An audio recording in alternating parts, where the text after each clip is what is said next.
जय हिंद दोस्तों। मैं अमित आप सभी का अपने YouTube channel Amit Mahindra class पर स्वागत करता हूं। आज की इस वीडियो में देखने वाले हैं उत्तर प्रदेश उप निरीक्षक प्रैक्टिस सेट 2 यानी कि यूपीएसआई का हमारा प्रैक्टिस सेट 2 है। इससे पहले मैं प्रैक्टिस सेट 1 करा चुका हूं। तो इस वीडियो में हम सामान्य हिंदी की बात करेंगे। सामान्य हिंदी के लगभग 50 क्वेश्चन देखने वाले हैं हम इसमें। तो आइए स्टार्ट करते हैं बिना किसी देरी के। भाग 1 है सामान्य हिंदी। इसमें निर्देश दिए गए हैं। नीचे दिए गए वाक्यों में रिक्त स्थानों में उचित शब्द भरने के लिए 4 विकल्प दिए गए हैं। उचित विकल्प का चयन कीजिए। क्वेश्चन फर्स्ट है, सज्जनों की संगति ही कहलाती है। तो इसके आंसर की बात करें तो आंसर है बी, सत्संगति। यानी सज्जनों की संगति क्या कहलाती है? सत्संगति। क्वेश्चन नंबर 2 है, माली आवाज देखकर करी पुकार। यानी कि माली आवाज देखकर करी पुकार। तो इस खाली स्थान में क्या आएगा? इसके अगर आंसर की बात करें तो आंसर है ए, कलियन। माली आवाज देखकर कलियन करी पुकार। क्वेश्चन नंबर 3 है, रमणीयार्थ प्रतिपादक शब्द है। यानी कि क्या है शब्द? तो इसका आंसर की बात करें तो आंसर है ए, काव्यम। काव्यम है ये शब्द जो रमणीयार्थ प्रतिपादक है। तो जो शब्द है तो वो काव्यम है, काव्यम। क्वेश्चन नंबर 4 की बात करते हैं, बीजक की रचना है। तो बीजक किसकी रचना है? तो इसका आंसर की बात करें तो आंसर है ए, यानी जो कबीर है उनकी जो रचना है बीजक। तो सही आंसर क्या है इसका? कबीर। क्वेश्चन नंबर 5 की बात करते हैं, तुलसीदास की प्रसिद्ध कृति है। तो कौन सी है तुलसीदास की सबसे प्रसिद्ध कृति? तो आंसर की बात करें तो आंसर है बी, यानी कि जो रामचरितमानस है ये तुलसीदास की प्रसिद्ध कृति है। क्वेश्चन नंबर 6 की बात करते हैं, तिलक लगाने में किस अन्न का प्रयोग उपयुक्त होता है? यानी जो तिलक लगाया जाता है, माथे पर जो तिलक लगाया जाता है, तो उसमें किस अन्न का प्रयोग किया जाता है? तो इसका आंसर की बात करें तो आंसर है बी, जो अक्षत है उसका प्रयोग किया जाता है। अक्षत में जो चावल के दाने का प्रयोग किया जाता है, यानी जो अक्षत होते हैं इसमें चावल के दाने, चावल के दाने होते हैं।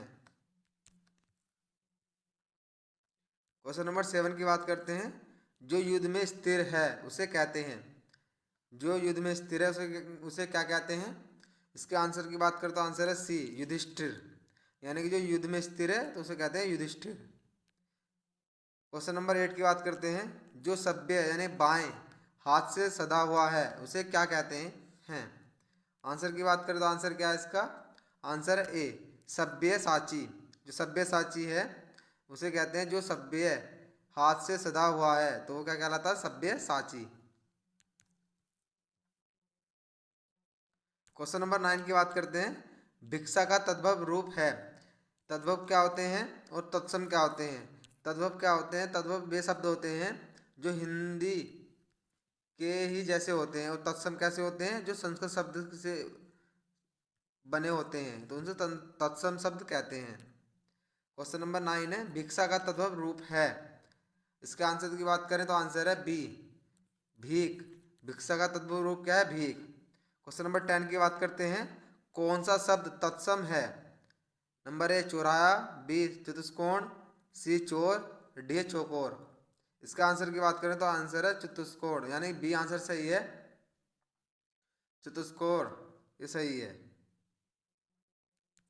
क्वेश्चन नंबर 11 है, निम्नलिखित में से तत्सम शब्द है। आंसर की बात करें तो आंसर क्या है इसका? डी, जो तीर्थ है वो तत्सम शब्द है। क्वेश्चन नंबर 12 की बात करते हैं, एक आंख से देखना मुहावरे का सही अर्थ है। यानी कि एक आंख से देखना मुहावरा क्या है? आंसर की बात करें तो आंसर है ए, बराबर मानना। यानी कि एक आंख से देखने का मतलब है बराबर मानना, यानी कि भेदभाव रहित, यानी कि किसी के बीच में भेदभाव नहीं करना। क्वेश्चन नंबर 13 है, थाली का व्यंजन मुहावरे का सही अर्थ है। तो आंसर की बात करें तो आंसर क्या है इसका? आंसर है बी, अस्थिर चित्त का व्यक्ति। यानी कि थाली का व्यंजन का मतलब यह है कि अस्थिर चित्त का व्यक्ति, यानी कि जो स्थिर ना रहता हो, जो अपने यानी कि एक तरह से जो अपनी जबान के पाबंद नहीं होता है, उसे अस्थिर चित्त का व्यक्ति कहते हैं। निर्देश देखते हैं। निम्न वाक्यों का सही क्रम संयोजन करते हुए उत्तर की पहचान कीजिए। नंबर 14 की बात करते हैं। पाश्चात्य सभ्यता है, तो इसमें य रे ले बे ये शब्द दिए गए हैं, तो आपको क्या है इनका सही क्रम लगाना है। जैसे कि आप इंग्लिश में देखते हैं PQRS होते हैं, तो इस तरह से इसमें सही शब्द को लगाकर बताना है कि इनका क्या सही अर्थ बैठेगा। तो मैंने आपको एक बात बताई थी, और आपको ध्यान हो कि जिस भी वाक्य में लास्ट में है होगा, तो उसका मतलब ये है कि जहाँ पर है आ गया तो वो उस वाक्य के अंत में होगा, यानी कि वो वाक्य उस शब्द के अंत में होगा। तो आपको क्या देखना है, आपको ये देखना है कि किस शब्द के बीच अंतिम शब्द जो हमारा ले ले वाला विकल्प है वो है, तो ऑप्शन ए में भी नहीं है और आपका ऑप्शन डी में भी नहीं है। तो इस तरह से हमारे ऑप्शन ए और ऑप्शन डी एलिमिनेट हो गए। अब देखते हैं सही क्या है। तो अगर इसका आंसर की बात करें तो आंसर है बी, यानी कि ये रे वे ले। तो पाश्चात्य सभ्यता एवं संस्कृति में बहुत सी अच्छी बातें होते हुए भी वह मूलतः अधिकार प्रधान एवं भोग प्रधान है, उसमें अपने सुख की प्रवृत्ति प्रधान है। तो यहाँ आप ये देख सकते हैं कि जिस भी शब्द के या जिस भी वाक्य के अंत में है आ गया, तो ये बात याद रखना, अगर सिंगल शब्द है तो वो उस जो भी हमारे PQRS वाले यानी कि ये रे ले वे वाले जो शब्द हैं उसमें जो भी अंत में है, अंत में होगा है वाला शब्द वो सही होगा। बाकी जो मतलब जैसे कि बे आ गया तो ये गलत होगा, ये रे ले इसमें लास्ट में ले आ गया, तो इस तरह से ये हमारा ऑप्शन होने की संभावना है। क्वेश्चन नंबर 15 है, यह एक ऑप्शन देखते हैं। जैसे कि मैंने आपको बताया है कि जिस भी वाक्य के अंत में हमारा है, लेकिन एक बात याद रखना, आपका जो ये परे परे के बाद आपका ये पूर्ण विराम लगा हुआ है, परे के बाद पूर्ण विराम लगा हुआ है, तो ये देखना इस तरह से। तो यहाँ पर आपको ध्यान रखना है, तो इसे आपको ध्यान से पढ़ना पड़ेगा, क्योंकि परे के बाद जो हमारा फुल स्टॉप लगा हुआ है उसको भी ध्यान रखना है। तो आप देख सकते हैं परे के बाद जो फुल स्टॉप लगा हुआ है तो बै है, तो बै किस किस में लास्ट में, एक तो बै बी नहीं होगा और एक डी नहीं होगा। तो आइए देखते हैं इसका आंसर क्या है। आंसर की बात करें तो आंसर है सी, ये ले रे वे। यानी कि यह एक सच्चाई है कि निर्धनों एवं धनवानों के बीच अंतर यही है कि निर्धन सरल होते हैं और धनवान कठोरता की स्थितियों से परे हैं। तो आंसर क्या है इसका, आंसर है सी, ये ले रे वे। क्वेश्चन नंबर 16 देखते हैं।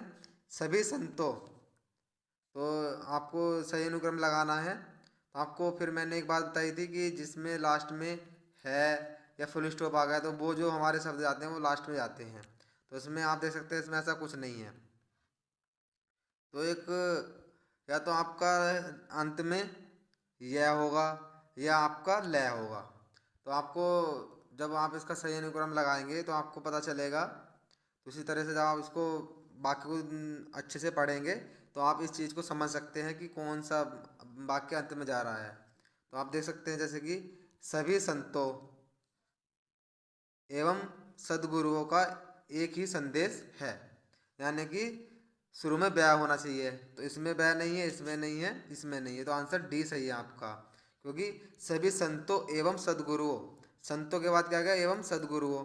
आप देख सकते हैं सभी संतों रहा है, ये नहीं मिल रहा है। सभी संतों और संसार के आवागमन, एक बार को ये सभी संतों और संसार के आवागमन, तो ये भी एक बार को थोड़ा मैच हो रहा है, लेकिन सभी संतों चक्र से मुक्ति पालो, ये तो किसी भी तरह से सही नहीं है। आपको रै और बै में तो आपका जो सटीक बैठ रहा है, सभी संतों एवं सद्गुरुओं का एक ही संदेश है। तो इस तरह से आपका जो आंसर होगा, तो आपका आंसर डी सही है।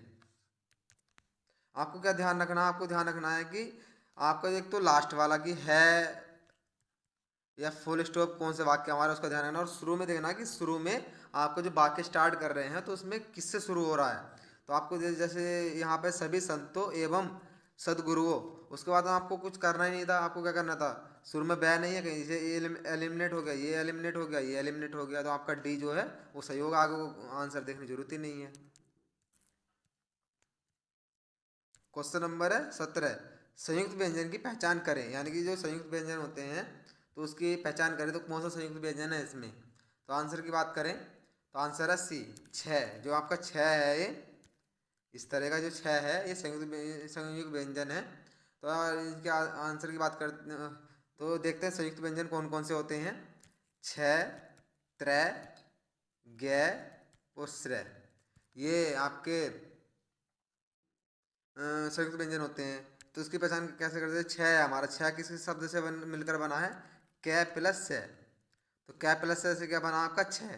तो इस तरह संयुक्त व्यंजन हो गए, कै प्लस से आपका जो है संयुक्त व्यंजन हो गया।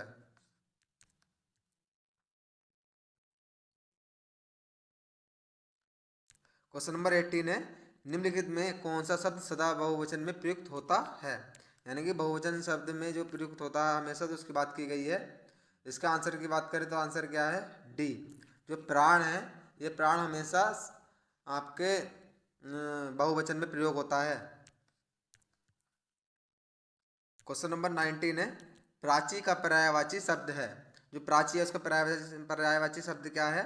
इसका आंसर की बात करें तो आंसर है सी, यानी पूर्व।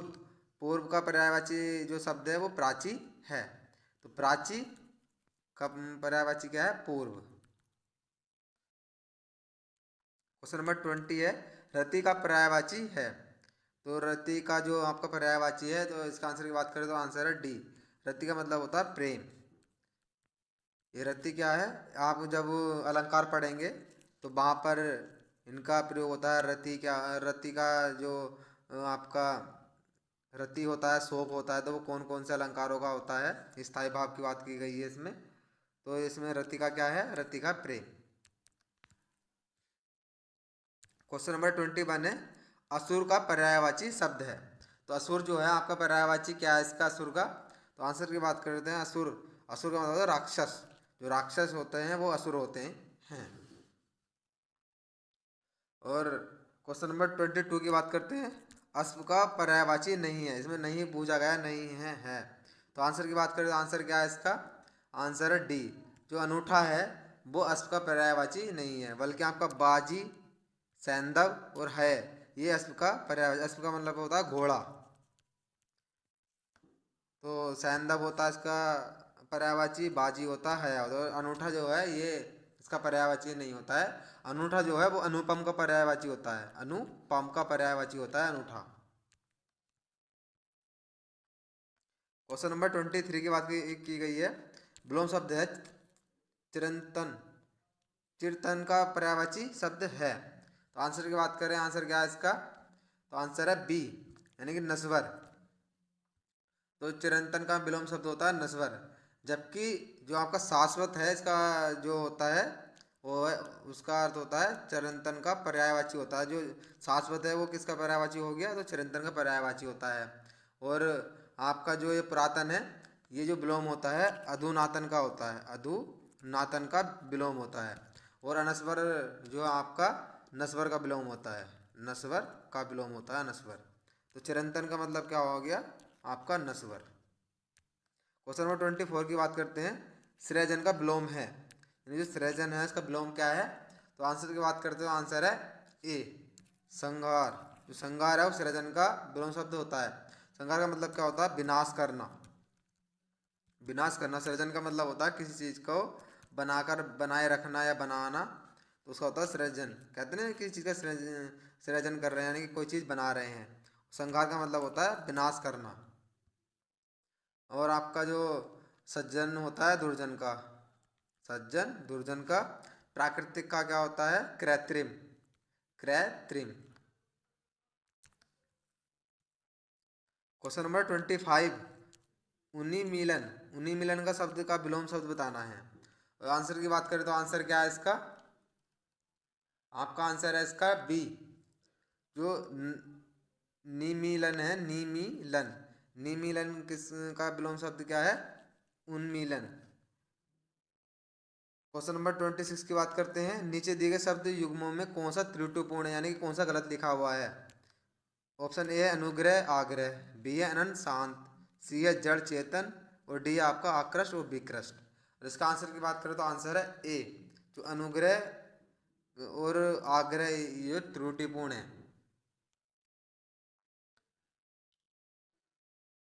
आपका जो अनुग्रह है, इसका अनुग्रह ना होकर विग्रह होता है, विग्रह होता है, विग्रह। आग्रह की जगह क्या होता है? विग्रह होता है, अनुग्रह विग्रह। क्वेश्चन नंबर 27 की बात करते हैं। स्वजाति का विलोम है, यानी कि जो स्वजाति है इसका विलोम क्या है?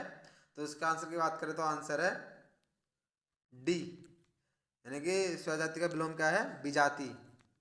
आपका जो विजाति है ये आपका इसका विलोम शब्द है स्वजाति का। क्वेश्चन नंबर 28 की बात करते हैं। विद्वान व्यक्ति पूज्य होते हैं में प्रयुक्त विशेषण की बात की गई है कि जो आपके विद्वान व्यक्ति पूज्य होते हैं उसमें कौन सा विशेषण की बात की गई है?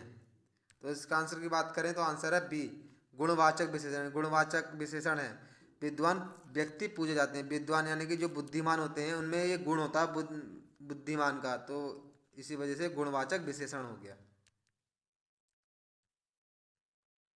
क्वेश्चन नंबर 29 है।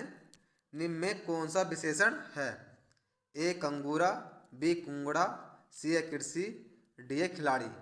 इसका आंसर की बात करें तो आंसर है आपका डी, जो खिलाड़ी है ये एक तरह का विशेषण है, यानी कि विशेषण में विशेष विशेषता होती है खिलाड़ी में। क्वेश्चन नंबर 30 की बात करते हैं। निम्न में गुणवाचक शब्द कौन सा है, यानी गुणवाचक की बात की गई है, इसमें गुण क्या आपके उसके अंदर क्या गुण है? ऑप्शन ए है 5, बी है रामश्याम, सी है सेव्य, डी है सुंदर। और इसके आंसर की बात करें तो आंसर है डी, जो सुंदर है वो एक गुणवाचक शब्द है। कहते नहीं कि वो बहुत सुंदर है तो उसके अंदर गुण तो हो गया, वो सुंदर है लेकिन उसके जो कर्म है वो बहुत ही खराब है। सुंदर का मतलब कि उसमें गुण तो है सुंदर का, लेकिन एक कमी क्या है, उसके जो कर्म है वो बहुत ही ज़्यादा खराब है। क्वेश्चन नंबर 31 की बात करते हैं। बर्तन की दृष्टि से शुद्ध शब्द हैं, यानी कि बर्तन की दृष्टि से कौन शब्द शुद्ध है? ऑप्शन ए है परीक्षा, सी है परीक्षा, डी है परीक्षा, और बी है परीक्षा। अगर आंसर की बात करें तो आपका सी सही, यानी परीक्षा जो है ये सही है। ऑप्शन सी जो है आपका सही है। ये परीक्षा होती है इस तरह से, परीक्षा, परीक्षा ये सब गलत है। क्वेश्चन नंबर 32 की बात करते हैं। शुद्ध वर्तनी है, यानी कि इसमें शुद्ध वर्तनी की बात की गई है। कौन सी है शुद्ध वर्तनी? तो इसमें आपका है सी, सन्यासी। जो सन्यासी है ये शुद्ध वर्तनी है, यानी कि इसमें यहाँ पर अंका बिंदा लगा हुआ नहीं है, ये सन्यासी है, ये संत्रयासी है। तो इस तरह से सी सन्यासी जो है आपका सही है। क्वेश्चन नंबर 33 की बात करते हैं। शुद्ध वर्तनी है, यानी कि इसमें से शुद्ध वर्तनी आपको ढूंढनी है। ए बाडम्य, बी बागम्य, सी बाड़म्य, और डी आपका बागम्य। इसका आंसर की बात करें तो आंसर है सी, बाड़म्य जो है, बाड़मय, जो बाड़मय है वो शुद्ध वर्तनी है इसमें, तो इस तरह विकल्प सी सही है। क्वेश्चन नंबर 34 की बात करते हैं। सरल किस भाषा का शब्द है? जो सरल है वो किस भाषा का शब्द है? तो इसका आंसर की बात करें तो आंसर है इसका ए, जो आपकी हिंदी भाषा है सरल उस भाषा का शब्द है। क्वेश्चन नंबर 35 की बात करते हैं। बारिश किस विदेशी भाषा का शब्द है, यानी कि जैसे हम वर्षा भी बोलते हैं और गांव में तो मी बोल देते हैं, मी यानी कि मी पड़ रहा है। क्वेश्चन नंबर इसके आंसर की बात करें तो आंसर क्या है इसका? आंसर है ए, जो अरबी भाषा है उसमें बोला जाता है बारिश। हमारे यहाँ वर्षा, इंग्लिश में रेन, और गांव में मी बोल देते हैं, मी पड़ रहा है। क्वेश्चन नंबर 36 की बात करते हैं। निम्नलिखित में से कौन सा वाक्य सही है, यानी कि इसमें से कौन सा वाक्य सही है ये छांटना है। ए, वर्षा ऋतु में मेंढक बोल रहे हैं, बी, वर्षा ऋतु में मेंढक बोल रहे हैं। सी वर्षा काल में मेंढक आवाज बोल रहे हैं। डी मेंढक बोल रहे हैं वर्षा ऋतु में। इसका आंसर की बात करें तो आंसर है ए वर्षा ऋतु में मेंढक बोल रहे हैं। और बोल रहे की जगह अगर ये होता ना टर्टर कर रहे हैं तो ये सही था, क्योंकि मेंढक टर्टर करते हैं। क्वेश्चन नंबर 37 की बात करते हैं। शुद्ध वाक्य चिन्हित करें। ए उसके प्राण निकल गए हैं। बी उसके प्राण निकल गया है। सी उसका प्राण पखेड़े उड़ गया। डी है प्राण उसका खत्म हो गया है। तो आंसर की बात करें तो आंसर ए सही है, यानी कि उसके प्राण निकल गए हैं। जब कोई व्यक्ति मरता है तो कहते हैं उसके प्राण निकल गए, उसकी जान निकल गई। बाकी जो तीनों ये हैं ये अशुद्ध हैं। क्वेश्चन नंबर 38 की बात करते हैं। पीताम्बर में समास है, यानी जो पीताम्बर है इसमें कौन सा समास है? तो इसका आंसर की बात करें तो आंसर है आपका डी, यानी जो बहुब्रीहि समास है पीताम्बर में। क्वेश्चन नंबर 39 की बात करते हैं। निशाचर में समास है, यानी कि निशाचर में कौन सा समास है? आंसर की बात करें तो आंसर है बी तत्पुरुष समास है। ये आपका तत्पुरुष समास है निशाचर में। क्वेश्चन नंबर 40 की बात करते हैं। बाक प्लस में बराबर बाड़मय में संधि है। बाक प्लस में बाक में कौन सी संधि है? तो आंसर की बात करें तो आंसर है आपका बी व्यंजन संधि है। क्वेश्चन नंबर 41 की बात करते हैं। उत प्लस लास उल्लास में कौन सी संधि है? उत प्लस लास में कौन सी उल्लास में कौन सी संधि है? तो आंसर की बात करें तो आंसर है डी व्यंजन संधि। व्यंजन संधि है इसमें उत प्लस लास में उल्लास। क्वेश्चन नंबर 42 की बात करते हैं। मनोहर शब्द में संधि है, यानी कि मनोहर शब्द जो है उसमें कौन सी संधि है? तो इसमें है आपकी विसर्ग संधि, यानी कि जो विसर्ग संधि है वो मनोहर में होती है। अगर मनोहर का हम संधि विच्छेद करें तो क्या होता है? मनोहर का संधि विच्छेद होता है मनः प्लस हर। मनः प्लस हर, तो इस तरह से आप लिखेंगे तो ये हो जाएगा मनोहर। क्वेश्चन नंबर 43 की बात करते हैं। असंगत जोड़े की पहचान करें, यानी कि असंगत जोड़े की बात की गई है इसमें। ऑप्शन ए है करुण शोक, बी है श्रृंगार रति, सी है वीर वेदना और डी आपका रोध क्रोध। तो आंसर की बात करें तो आंसर है आपका सी, यानी जो वीर है वो वेदना नहीं है इसका। वीर जो आपका वीर का जो स्थायी भाव होता है वो क्या होता है? वीर का आपका होता है उत्साह। उत्साह वीर का स्थायी भाव क्या होता है? उत्साह। करुण का होता है शोक, श्रृंगार का होता है रति, रौद्र का होता है क्रोध। क्वेश्चन नंबर 44 की बात करते हैं। किलकित काना घुटरबन आवत में कौन सा समास है? आंसर की बात करें तो आंसर है ए वात्सल्य रस, यानी कि किलकत काना घुटरुबन आवत, यानी कि इसमें कान्हा की बात की गई है कि कान्हा किलकारी यानी कि दांत दिखाते हुए जो आप क्या बोलते घुटनों के बल आ रहे हैं। तो इसमें जो आप उसकी माता कह रही है इस बात को, तो ये क्या हो गया? एक तरह से वात्सल्य यानी वात्सल्य रस हो गया, यानी बालक के प्रति अपनी माँ का प्रेम हो गया है।